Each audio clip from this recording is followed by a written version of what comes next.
क्योंकि जो 100 यज्ञ पूरे कर लेता है ये गद्दी उसको परमानेंट मिल जाती है। तुझे किसी से डरने की जरूरत नहीं। तो अश्वमेध यज्ञ भागवत में लिखा है, भृगु कच्छ क्षेत्र नर्मदा के तट पर। भृगु कच्छ आज के भाषा में वो हो गया भरूच, बड़ोदरा से आगे। मैं कई बार गया वहां भी कथा करने। भरूच में, गुजरात में, बड़ोदरा से आगे भरूच पड़ता है ना, नर्मदा के तट पर वहां बलि ने यज्ञ किए। 99 अश्वमेध यज्ञ पूरे हुए। 100वां यज्ञ शुरू होने वाला था। देवता मारे मारे भटक रहे। देवता की मां का नाम क्या है? जल्दी बोलो। अब आप में से क्या नाम है देवताओं की माता का? अरे आचार्य, अरे इनको मैं क्या सुनाऊं रे हैं? एक गांव में मैं कीर्तन करता, गोविंदा गोपाला मुरली मनोहर नंद लाला। 7 दिन कथा चली। छठे दिन मेरे पास में आकर के बोले, महाराज यो नंदलाला कौन है? मैंने कहा मेरी बुआ का छोकरा है। 7 दिन से कथा सुना रहा। एक जगह कथा हो रही तो आरती कराते, दाऊ जी के भैया की आरती कृष्ण कन्हैया की। तो जो मुख्य जजमान था वही आकर के 7वें दिन मेरे से पूछे, महाराज सारी कथा समझ में आ गई पर एक बात समझ नहीं आई, क्या ये ताऊ जी का भैया कौन है? मैंने कहा वो ताऊ जी नहीं, दाऊ जी है। एक संत चतुर्मास कर रहे तो गीता जी का एक श्लोक है, सर्वोपनिषदाम गावो दोग्धा गोपाल नंदना। महात्म्य का बड़ा प्यारा श्लोक है। तो पूरा प्रवचन 4 महीने इस पर हुआ। जब समापन होने लग गया तो मुख्य जजमान महाराज से पूछे, महाराज ये पूरे श्लोक में सारा समझ आया, प्रवचन में बड़ा आनंद आया, पर एक बात समझ में नहीं आई। उसमें है सर्वोपनिषदाम गावो दोग्धा गोपाल नंदना। सारे उपनिषदों को गाय बना करके गोपाल ने दोहन किया, दोग्धा गोपाल नंदना, और जो अमृत निकला उसको अर्जुन को पिलाया। लेकिन वो सर्वोपनिषदाम गावो दोग्धा गोपाल नंदन। जजमान कहे, महाराज सारा प्रवचन समझ में आ गया, लेकिन ये बताओ वो 2 गधा कौन से थे? बोले 2 गधा। 4 महीने प्रवचन चला। बोले सच बताऊं, वो 2 गधा और कोई नहीं, एक तो तू और दूसरा मैं। तू इसलिए तू समझ नहीं पाया और मैं 4 महीने हो गए तुझे समझा। तो देवताओं की मां का नाम है अदिति। क्या है? हाँ। और दैत्यों की मां का नाम है दिति। जिसके बच्चे दर दर भटक रहे हों, मां को कैसे आराम मिलेगा बोलो? पिता इनके एक हैं कश्यप ऋषि। तो अदिति मां कश्यप ऋषि के पास गई, मेरे बच्चे मारे मारे फिर रहे हैं, इनका राज्य स्वर्ग इनको दोबारा मिल जाए, ऐसा कोई उपाय करो। तब कश्यप जी ने कहा, देवी एक व्रत करो, जिन माताओं के बच्चे न होते हों, भागवत में ये व्रत दिया हुआ, इसको कहते पयोव्रत। गाय के दूध का 12 दिन तक आहार लिया जाता है। फाल्गुन के महीने में शुक्ल पक्ष से प्रतिपदा से द्वादशी तक ये व्रत किया जाता है। इसकी पूरी विधि मैं फिर बताऊंगा। इसको कहते पयोव्रत। नारायण का 1.25 लाख मंत्र इसमें कम से कम पति पत्नी जपे अथवा किसी ब्राह्मण से जपवाए। तालाब की तीर्थों की मिट्टी से स्नान करें। 12 दिन तक ब्रह्मचर्य का पालन करें। वो 12वें दिन 12 ब्राह्मणों को भोजन करवा के हवन करके बाद में प्रसाद ले। उसकी बड़ी विधि है। और यही अदिति ने किया। अदिति मां को गर्भ धारण हो गया। साक्षात नारायण गर्भ में आए। थोड़ा सीधा होके बैठो। हाँ,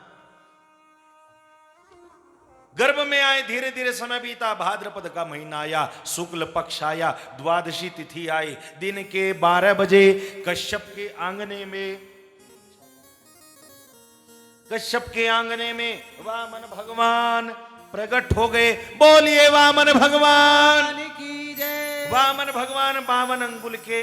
किसी ने कुछ दिया, किसी ने कुछ दिया, भेंट स्वरूप प्रदान किया ना। तो वहीं पर कश्यप जी ने यज्ञोपवीत दिया, सूर्य ने गायत्री मंत्र दिया, कश्यप ने मेखला दी, चंद्रमा ने दंड दिया, कुबेर ने भिक्षा का पात्र दिया और सरस्वती ने रुद्राक्ष की माला दी। सबको दे करके स्वयं पार्वती जी ने प्रकट होकर के भिक्षा दी। वामन भगवान ने वो भिक्षा गुरुदेव को लाके दी। गुरुदेव ने कहा बेटे इस भिक्षा से काम नहीं चलने वाला, हमको तीनों लोकों की संपत्ति चाहिए।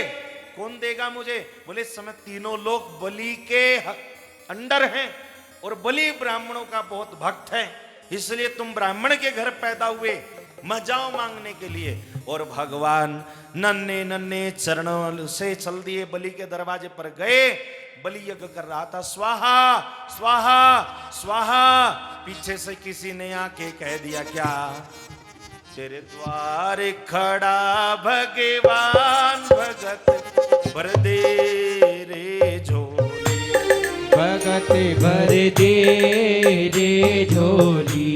अरे तेरे द्वार खड़ा होके दो चार फुट भगवान भगत भर दे रे झोली, भगत भर दे रे झोली। तेरा होगा बड़ा एहसान, तेरा होगा बड़ा एहसान। छाता लेके वामन भगवान प्रकट हुए।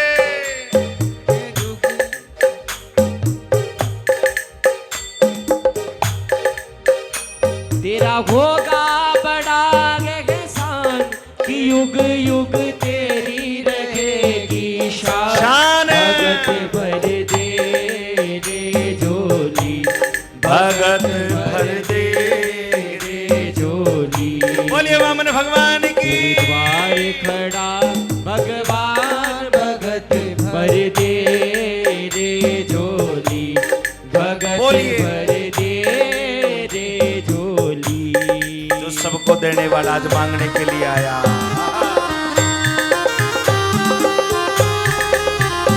नारायण भगवान की।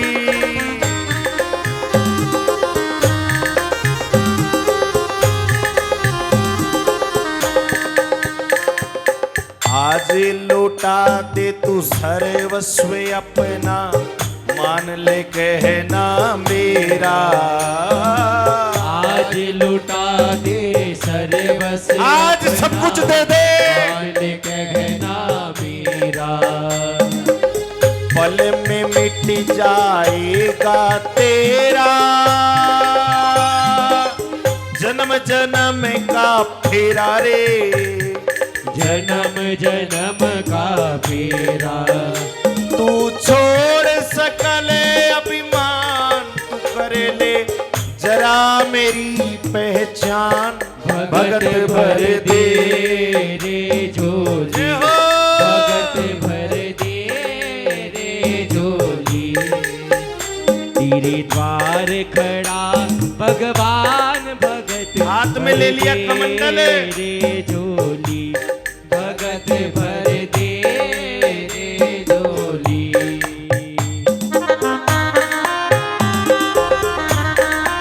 दिए हाथ में कमंडल लेके भिक्षा लेने के लिए चले और वहीं पर भिक्षा। जय हो।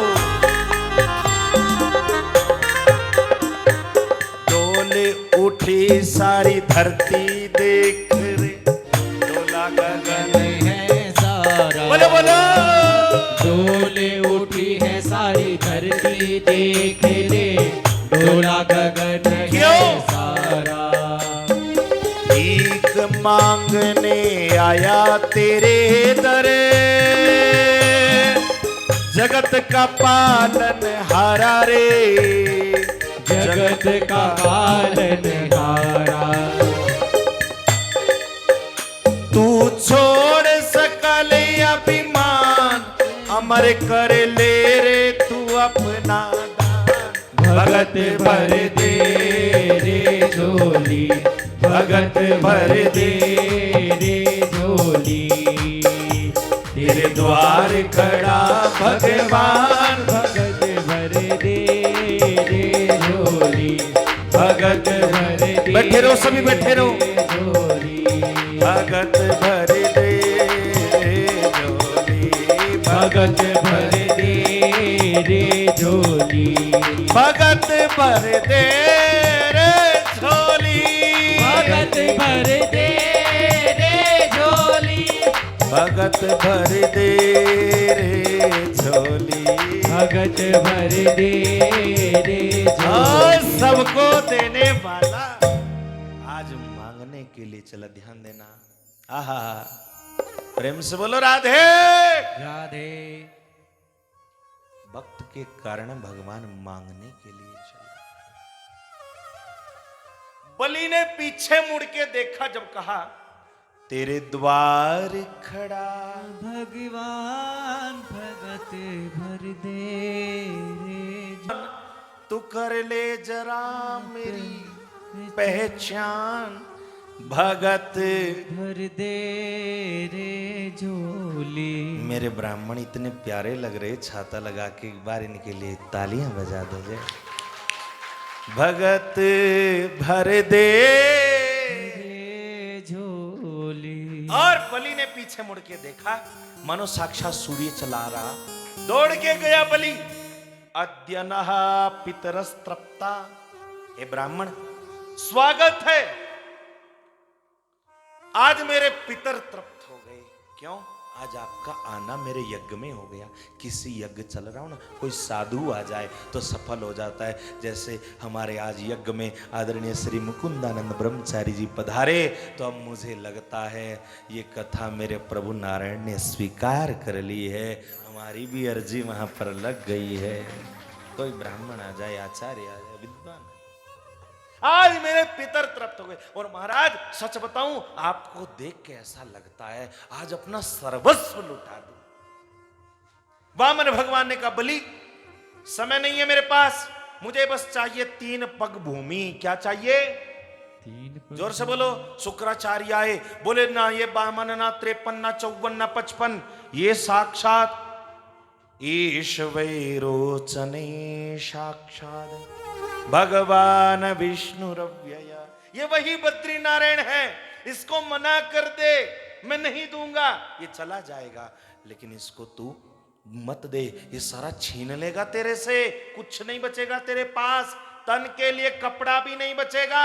याद रखना प्यारे, अहंकार मत करना। जब हमारे हैं 2 हाथ और भगवान के कितने हैं? सहस्त्र शीरिखा पुरुखः सहस्त्राक्ष, 1000 हाथ वेद में कहा। जब 2 हाथ वाले को देने पर आता है तो 2 हाथ वाला संभाल नहीं पाता, और 1000 हाथ वाला जब लेने पे आते हैं तो 2 हाथ वाला कुछ बचा। शुक्राचार्य ने किसको मना कर दे, ये चला जाएगा।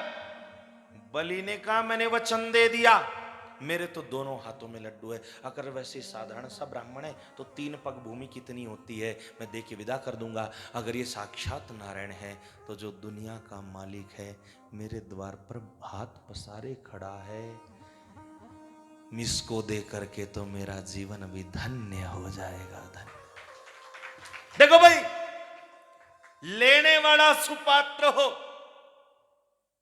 तो देने वाले को भी बहुत मजा आता है। क्यों? देने वाला दिल खोल के देता है। और याद रखना, मेरे जहां जहां भी मेरे शिष्य, उनको मैंने बताया कथा का, अपने आप सेवा करते चले गए। आचार्य जी आज का भंडारा मेरी तरफ से, आज मेरी तरफ से, आज मेरी तरफ से, आज मेरी तरफ से, मुझे पता भी नहीं चला। वो घर बैठे यहाँ, अभी भी लोग वेटिंग में, वो कह रहे हैं प्रभु गुरुजी हमारे भी नाम का करा दो। लेकिन भगवान उसी का धन लेता है, उसी की सेवा लेती है। और देखो, ये भी मैं आपसे बता रहा हूं, आप ये मत सोचना लो जी हम कथा में आए। भगवान ने आपको कथा अपनी सुनवाना चाहते थे, इसलिए भगवान ने आपको अपना बना करके धाम में बुला लिया है। यही उसकी कितनी बड़ी कृपा है। बोलो, है कि नहीं है? प्रेम से बोलो राधे। लेने वाला बढ़िया हो तो देने में कंजूसी नहीं। बलि ने कहा, आज ऐसा लगता है इसको सारा कुछ दे दो, सर्वस्व दे दो। शुक्राचार्य ने कहा, बलि नहीं मानेगा। बोले ना गुरुजी, अब मैंने वचन दे दिया, अब तो मैं दूंगा। दृढ़म पंडित मान्य, अपने आप को पंडित मान दे, जा तू लक्ष्मीहीन हो जा। शुक्राचार्य ने शाप दे दिया। और वो जो लोटा था ना, वो बिक्कू वाला,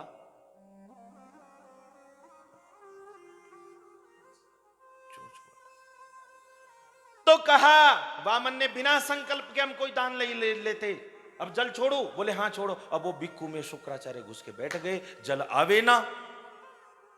बोली बोला पता नहीं पानी क्यों नहीं आ रहा, पानी ना आए तो संकल्प ना हो। वामन भगवान बोले हो तेरा लोटा ना जंग खा गया, इसको अभी शाप कर देता हूं। अपने आसन में से पैनी कुशा निकाल ली, वो जैसे धड़ाम से मारी तो शुक्राचार्य ऐसे निकले जैसे कुकर में से गैस चिट्टी निकलती है, और एक आंख गोविंदाय नमो नमः, शुक्राचार्य चले गए।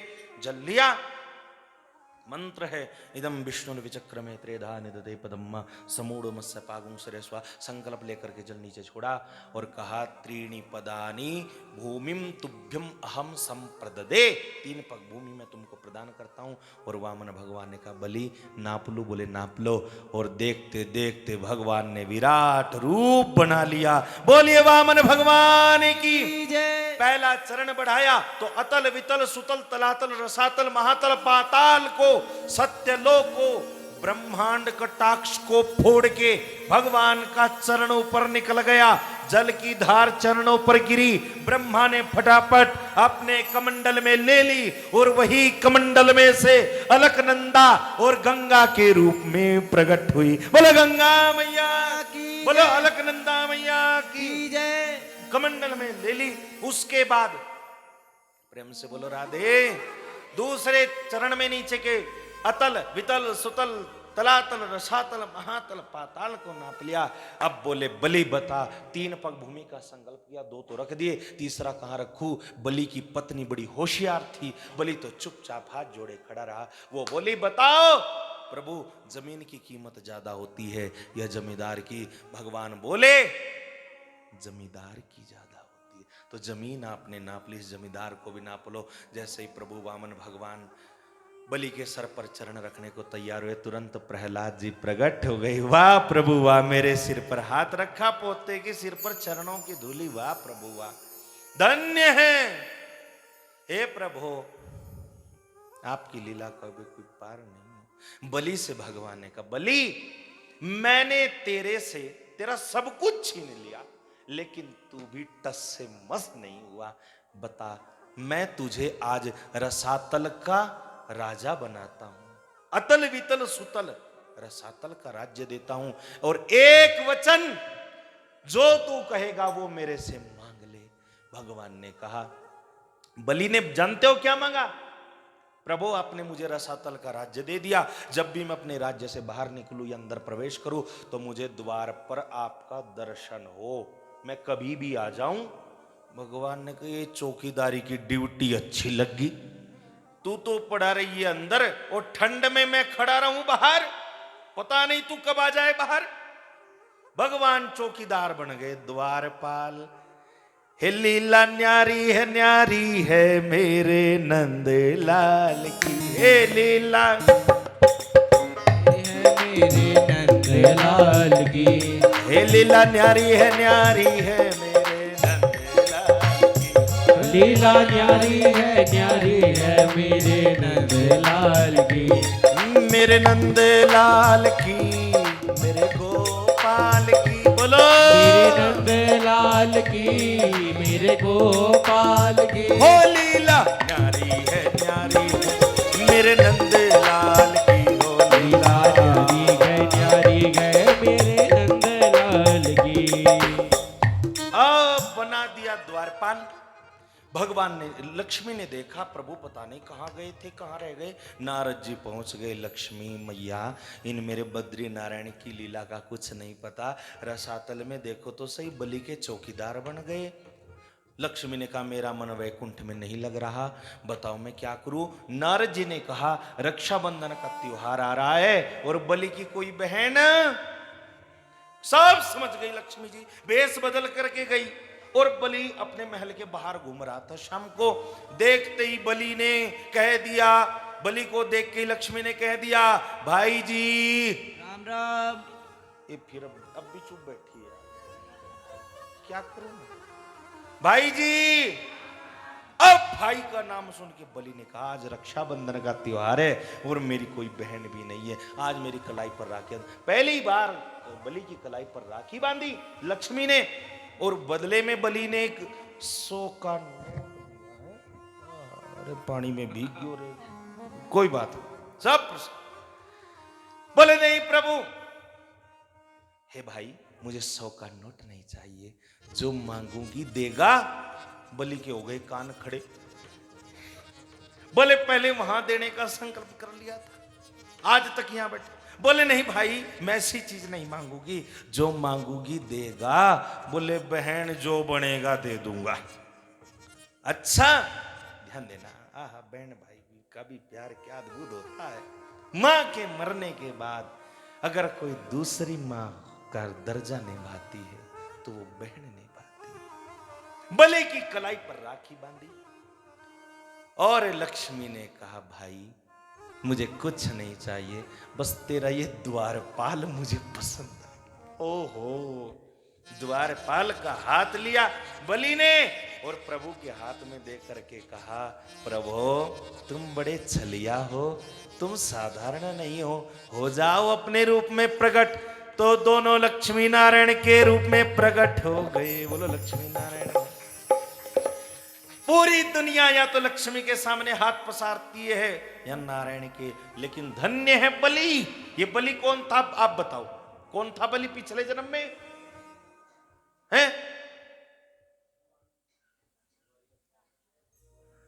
जुआरी। जुआरी। मैं ऐसे कथा नहीं करता, वो कथा करते जा रहे, कथा प्रश्न भी करता। तो जुआरी था और बलि ने क्या किया? ध्यान, धन्य बलि जिसके द्वार पर दोनों हाथ पसारते। इसलिए बलि का दान बड़ा प्रसिद्ध है। ब्राह्मण कलावे बांधे यजमान क्या में तो बोलते हैं ये न बद्धो बलि राजा। जैसे राजा बलि को लक्ष्मी ने बांधा था प्रेम बंधन में, ऐसे ही मैं तुझे बांध रहा हूं। प्रेम से बोलो राधे। भगवान ने कहा बलि अभी तुम रसातल में रहोगे, लेकिन हर रक्षाबंधन के दिन मैं लक्ष्मी को तेरे दरवाजे पे जरूर लेके आऊंगा और ये तुझे राखी बांध। आज भी रक्षाबंधन के दिन, अब जल्दी बोलो, भाई जाता है कि बहन आती है? हैं? इसलिए लक्ष्मी जाती है, राखी बांधती है। और भगवान ने वहीं एक आशीर्वाद और दे दिया, इसको नोट कर लेना। क्या? जैसे अलग अलग मनवंतर में इंद्र होता है, हे बलि तेरी इच्छा बड़ी बहुत थी तू स्वर्ग का राजा इंद्र बने। अभी तो पुरंदर है, लेकिन जब इसका कार्य काल पूरा होगा अगले मनवंतर में, बिना किसी इलेक्शन के, बिना किसी यज्ञ के, तू सदा के लिए इंद्र बनेगा। हरे हरे अपने साइन करके भगवान ने सर्टिफिकेट पहले से बलि को दे रखा है।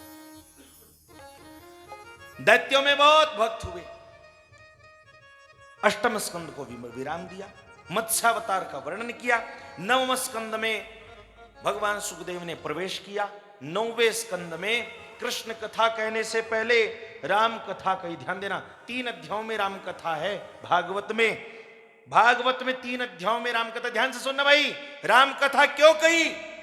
क्योंकि कृष्ण को जानना बड़ा मुश्किल है और राम की मर्यादा का जो अनुसरण करता है वही कृष्ण को जान सकता है। सूर्य वंश में बहुत सारे राजा हुए, सूर्य से जो वंश चला वही सूर्य वंश कहलाया। सूर्य वंश में बहुत सारे राजा हुए, मैं फिर कभी वर्णन करूंगा जब मैं राम कथा करता हूं तो वह विशेष वर्णन करता हूं, लेकिन अब मुझे कृष्ण जन्म की ओर चलना है।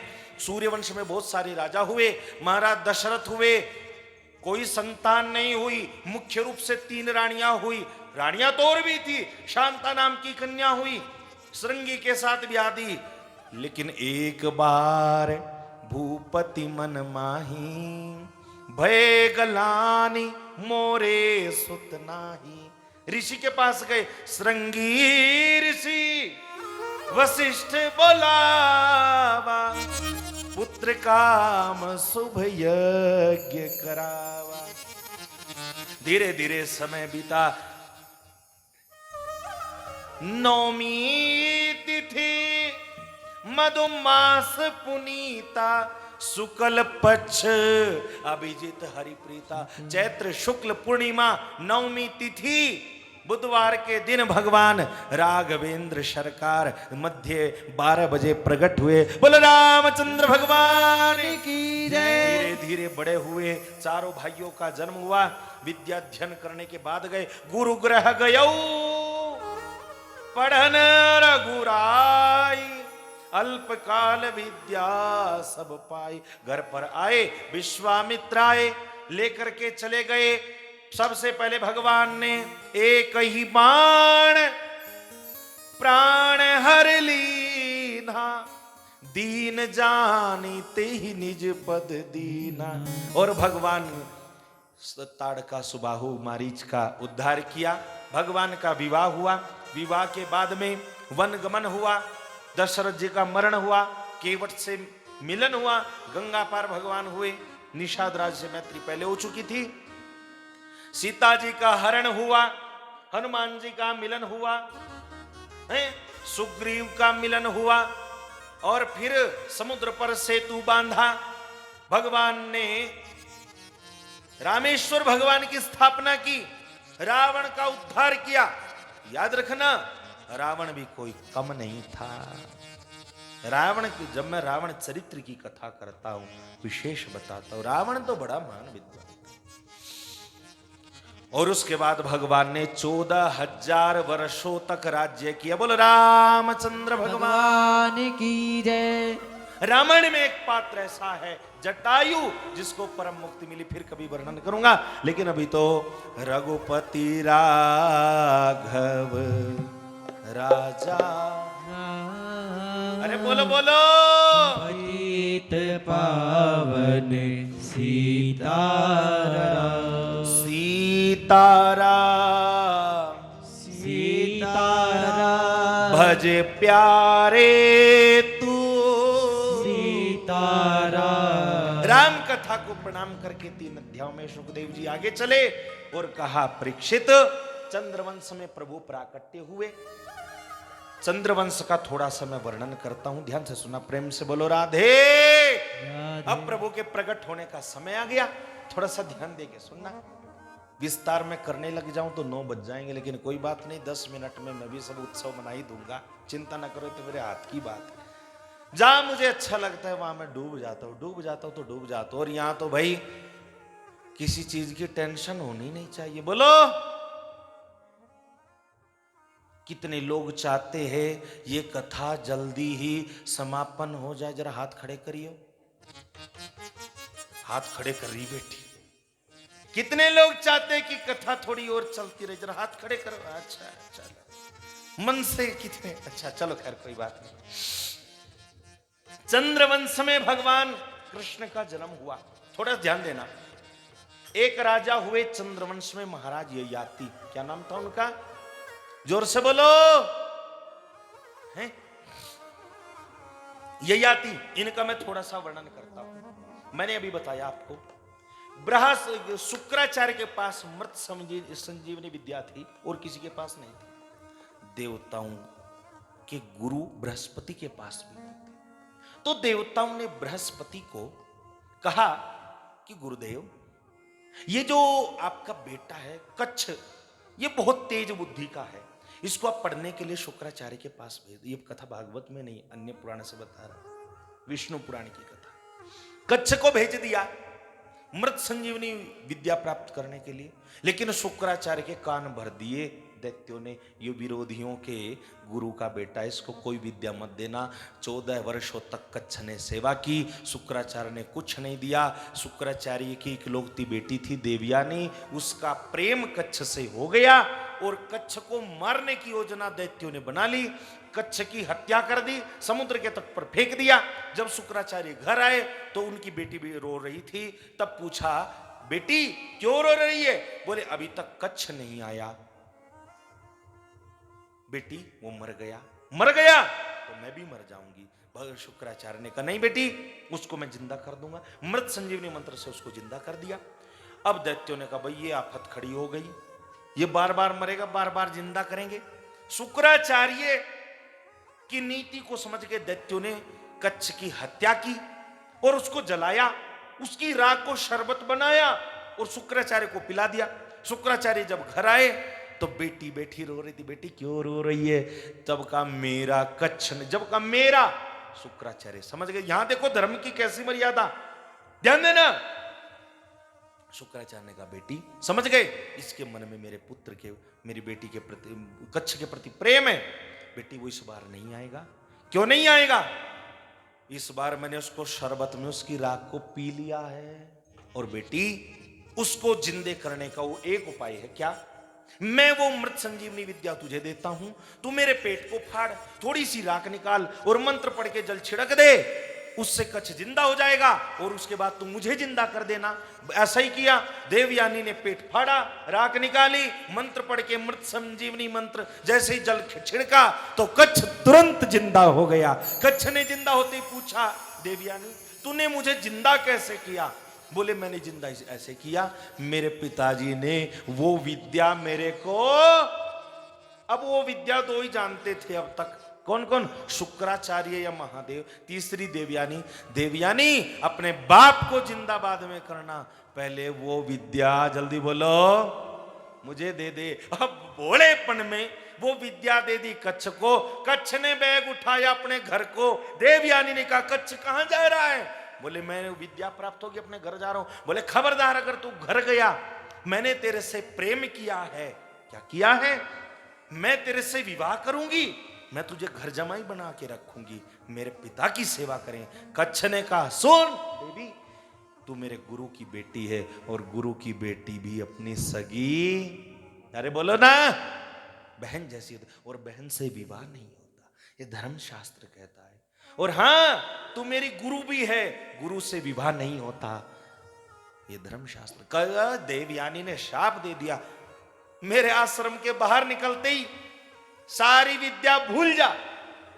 ओहो, कच्छ ने कहा देवयानी ये तूने गलत कर दिया, ये तो तूने 11,000 वोल्ट के करंट के हाथ लगा दिया। अब सुन, मैं भी तुझे श्राप देता हूं, तू ब्राह्मण की कन्या है, लेकिन कोई भी ब्राह्मण तेरे से विवाह नहीं करेगा। जा, क्षत्रिय से तेरा विवाह होगा, ध्यान देना। और उसी देवयानी का विवाह, कच्छ गया स्वर्ग। देवताओं ने कहा मंत्र मिल गया? बोले हाँ मिल गया मंत्र, तो सुनाओ बताओ। अब कभी आगे से भूल जाए, कभी पीछे से। श्रापित विद्या कभी फलीभूत नहीं होती, ध्यान दे लेना।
ओ हरि नारायण,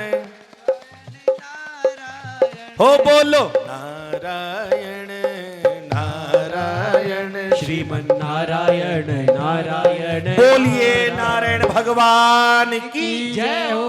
तो उसी देवयानी का विवाह ययाति के साथ हुआ। 2 पुत्र हुए, ध्यान देना, यदु और तुर्वसु।